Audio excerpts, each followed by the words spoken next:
La ametralladora abrió fuego al amanecer, y el primer hombre murió antes de poder gritar. El soldado Eugene Calvel se estrelló de bruces contra el suelo helado, salpicando la nieve con sangre en un amplio arco carmesí que humeaba en el aire frío. A su alrededor, los hombres se dispersaron como pájaros asustados, escondiéndose tras árboles, tocones y cualquier cosa que ofreciera protección contra el incesante ruido mortal que emanaba de las posiciones alemanas, ocultas en algún lugar de la oscura línea de pinos que se extendía frente a él. El médico Robert Pierce ya se movía, corriendo hacia el cuerpo de Calvel por 30 metros de terreno abierto. Sin armas, sin cobertura y sin ninguna razón para creer que lo lograría, salvo la absoluta certeza de que si no lo intentaba, el hombre moriría solo en la nieve.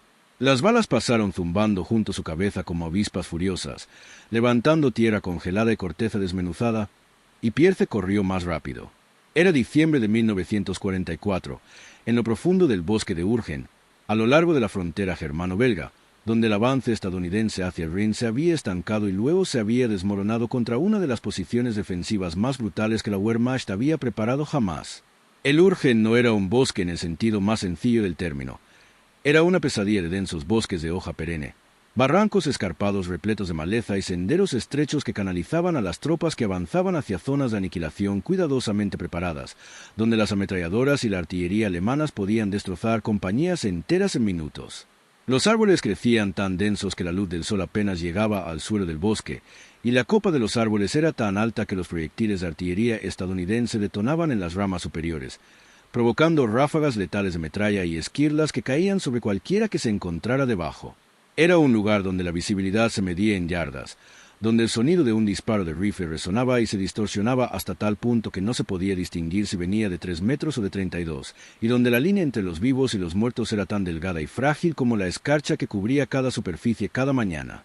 La 28ª División de Infantería, conocida como la División Keystone por el parche rojo en el hombro con la forma del símbolo del estado de Pensilvania, llevaba 11 días seguidos combatiendo en el Urgen, avanzando a un coste que se medía no en millas, sino en yardas, cada una pagada con sangre y cuerpos abandonados en el lodo helado.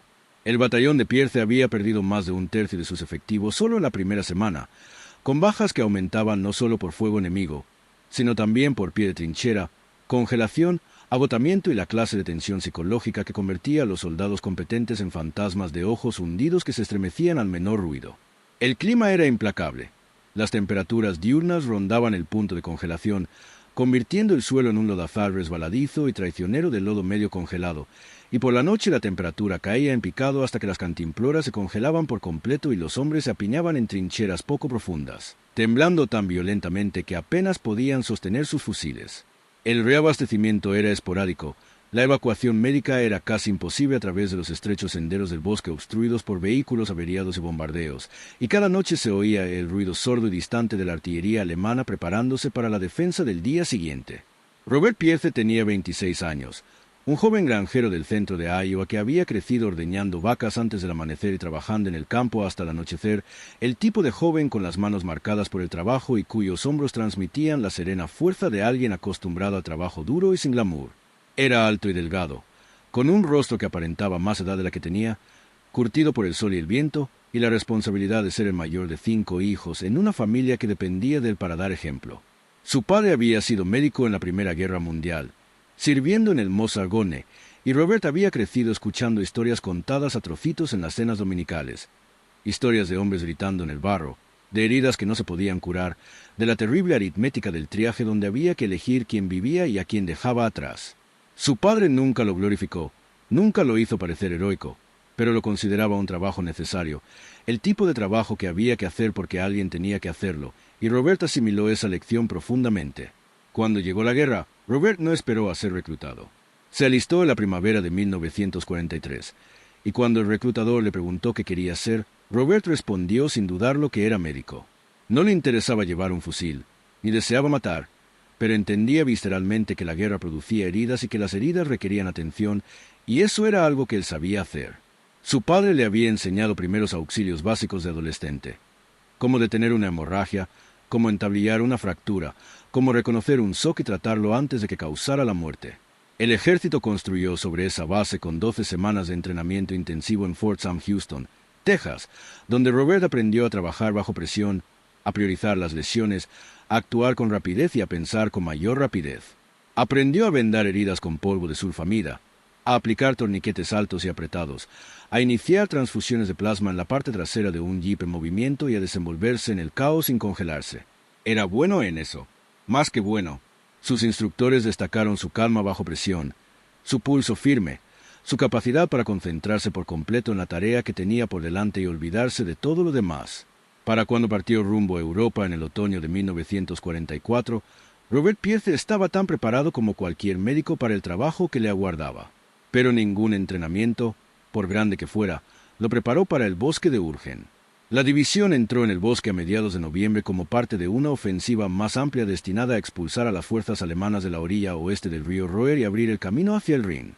El plan exigía un avance coordinado en múltiples sectores, utilizando una potencia de fuego abrumadora y una superioridad numérica para romper las defensas alemanas y forzar su colapso. En teoría, parecía alcanzable. En realidad, fue un desastre desde el primer día.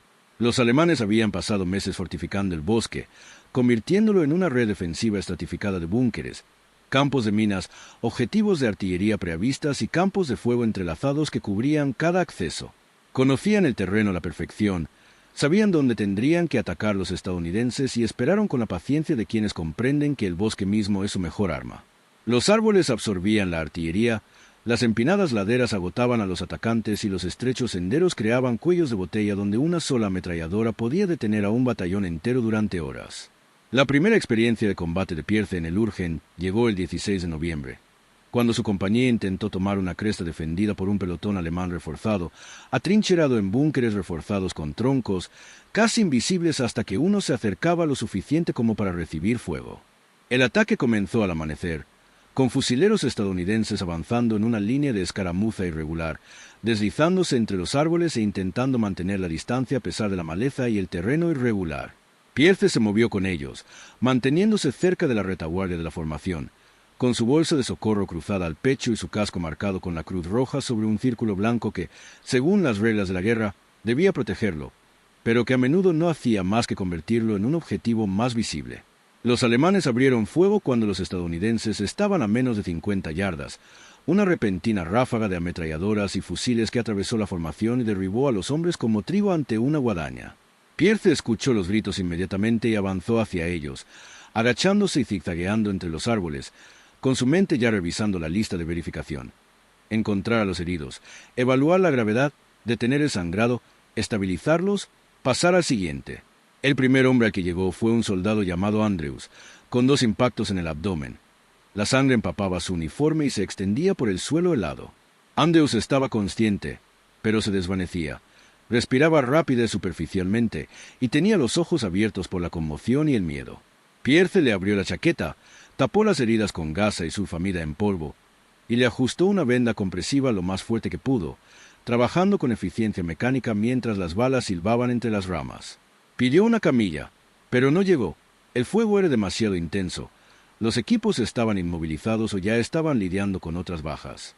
Así que Pierce agarró a Andrews por las axilas y lo arrastró hacia atrás, hacia una depresión poco profunda que ofrecía poca cobertura, con todos los músculos de su cuerpo tensos por el peso, el barro y el terror que lo desgarraba.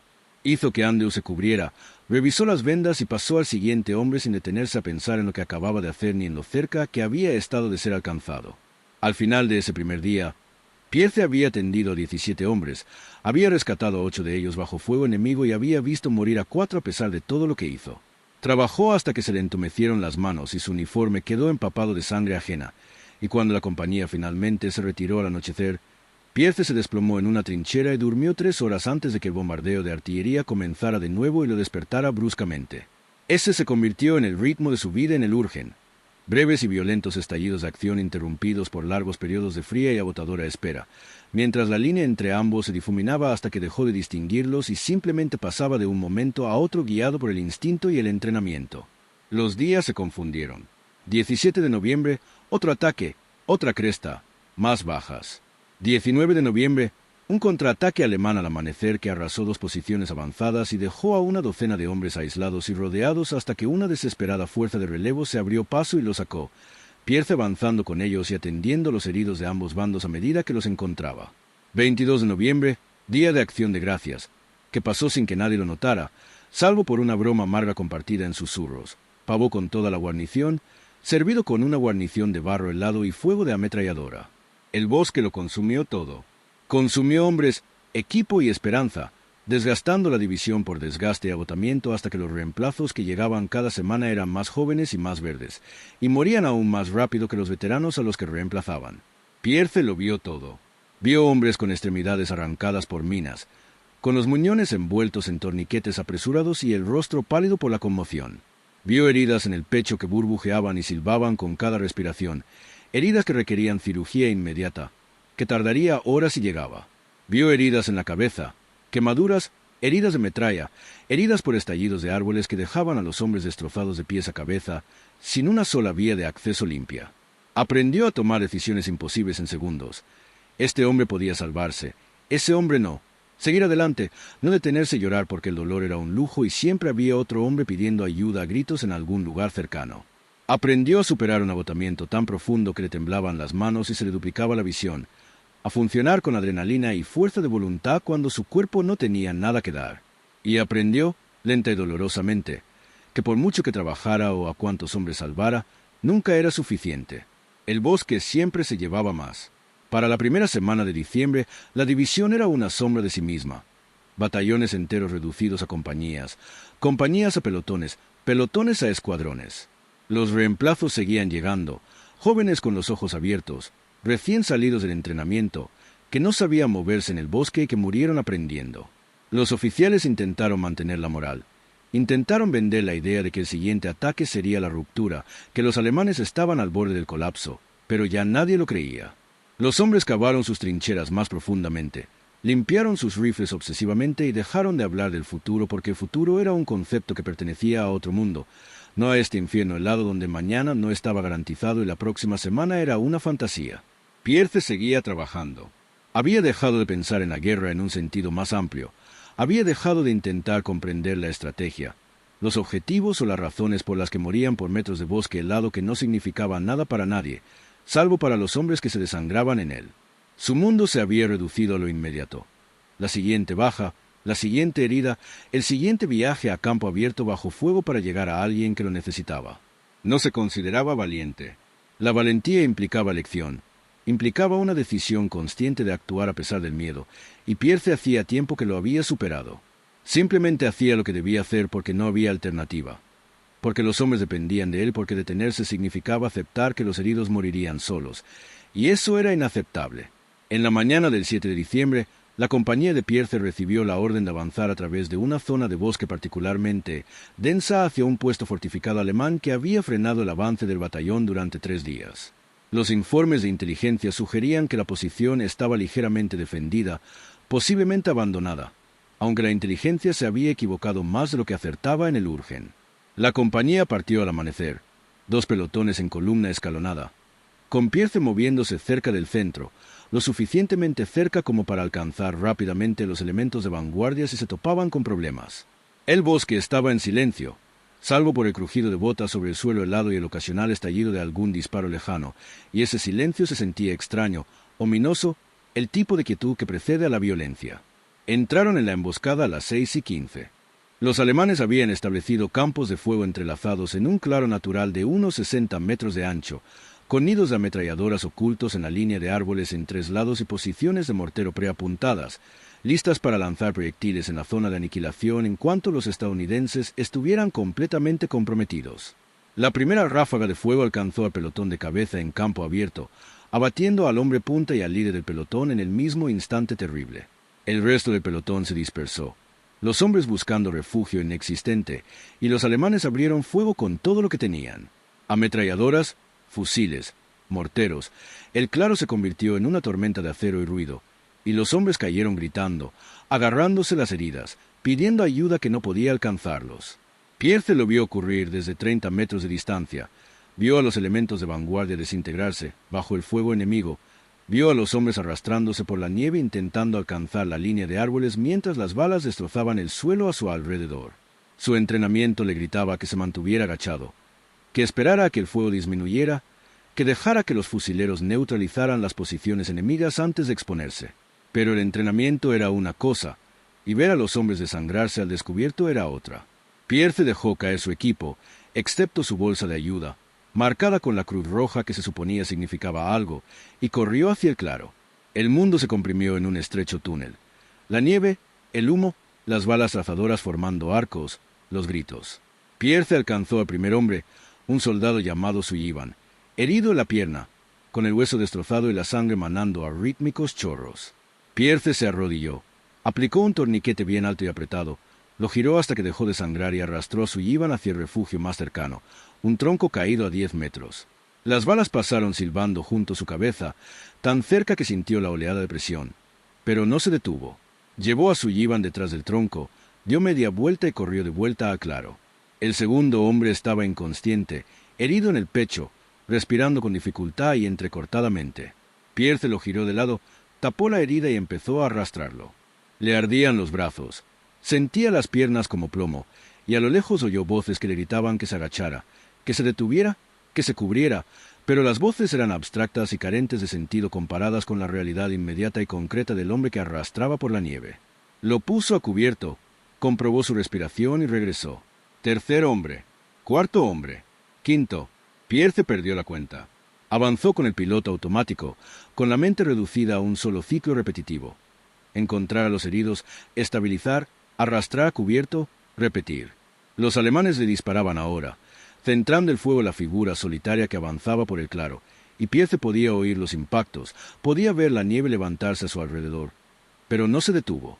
El miedo seguía ahí, agudo y eléctrico, pero sepultado bajo capas de concentración, adrenalina y la profunda certeza de que si se detenía, morirían hombres, y eso era inaceptable. En cierto momento, un oficial, Pierce nunca supo quién, le gritó que se detuviera, ordenándole que se mantuviera cubierto. Pierce ignoró la orden. Un sargento intentó sujetarlo físicamente, agarrándolo del brazo mientras se preparaba para otra carrera. Y Pierce se lo quitó de encima sin decir palabra y regresó a claro. Ya no tenía órdenes, rango ni protocolo, ni nada que no fuera el trabajo. El trabajo era lo único que importaba. Sacó a 11 hombres de ese claro en 90 minutos, abriéndose paso entre una tormenta de fuego que debería haberlo matado una docena de veces. Recibió 2 impactos, una vez por un trozo de metralla que le atravesó la chaqueta y le rozó las costillas, y otra por una bala que le atravesó el hombro izquierdo y le dejó una sensación de ardor entumecido, pero no se detuvo. Se vendó las heridas con gasas arrancadas de su botiquín y siguió adelante. Tenía las manos manchadas de sangre, el uniforme empapado y la vista nublada por el agotamiento, pero siguió adelante porque aún había hombres allí fuera, voces que pedían ayuda médica, y mientras pudiera oírlas, no podría detenerse. El fuego finalmente cesó a media mañana cuando la artillería estadounidense comenzó a desembarcar sobre las posiciones alemanas, obligándolas a retirarse o a arriesgarse a ser superadas. Para entonces, Pierce se había desplomado tras el tronco donde había arrastrado al primer herido. Su cuerpo finalmente cedió, sus piernas incapaces de soportar su peso. Otros médicos llegaron hasta él.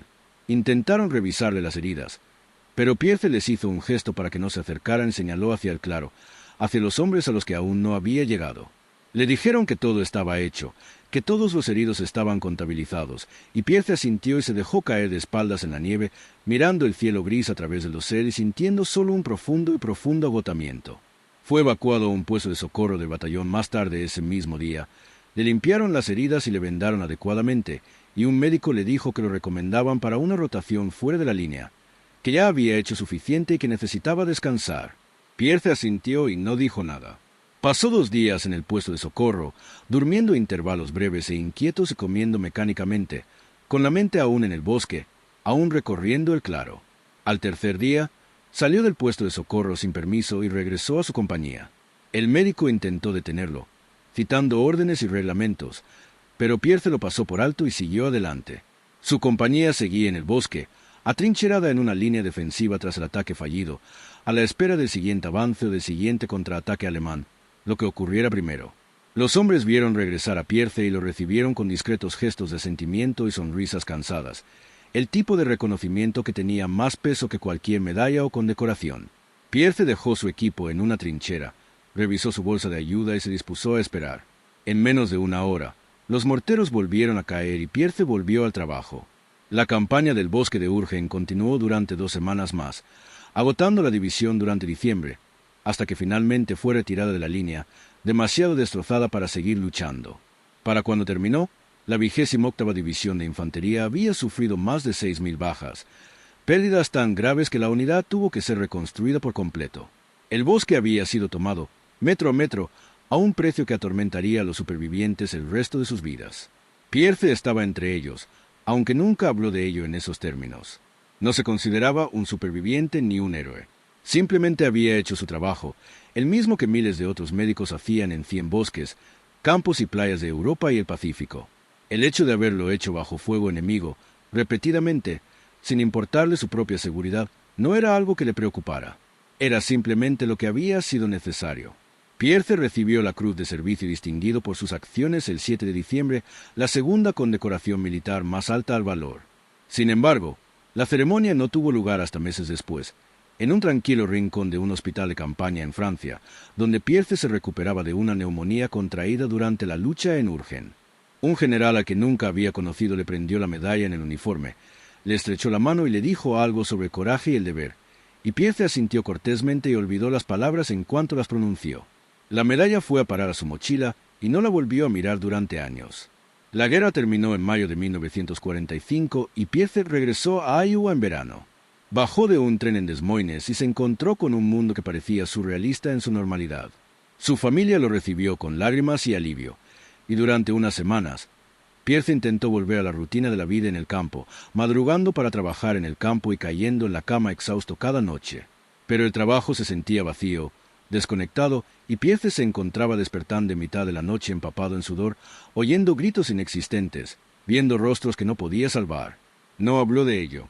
Su padre lo comprendió sin necesidad de que se lo dijera, pues había cargado con sus propios fantasmas de otra guerra, y ambos trabajaron codo con codo en un silencio amistoso, compartiendo una carga que no requería palabras. Pierce finalmente estudió medicina gracias a la Ley Hay, donde se graduó en 1950 y abrió una pequeña consulta en un pueblo rural no muy lejos de donde se había criado. Se convirtió en el tipo de médico que hacía visitas a domicilio, que trataba a los agricultores y a sus familias con la misma firme competencia que había demostrado en el campo de batalla, que trabajaba largas horas sin quejarse y cobraba honorarios que reflejaban lo que la gente podía pagar, no el valor del trabajo.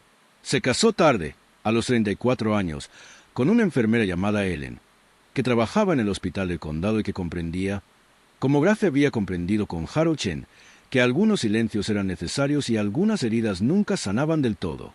Tuvieron 3 hijos, y Pierce se entregó a la paternidad con serena intensidad, enseñándoles a trabajar duro, a ser amables y a comprender que la medida de un hombre no estaba en lo que decía, sino en lo que hacía cuando importaba. No hablaba de la guerra con sus hijos, no mostraba sus medallas, no asistía a las reuniones de veteranos. Los recuerdos eran demasiado pesados, demasiado cercanos, y los cargaba solo.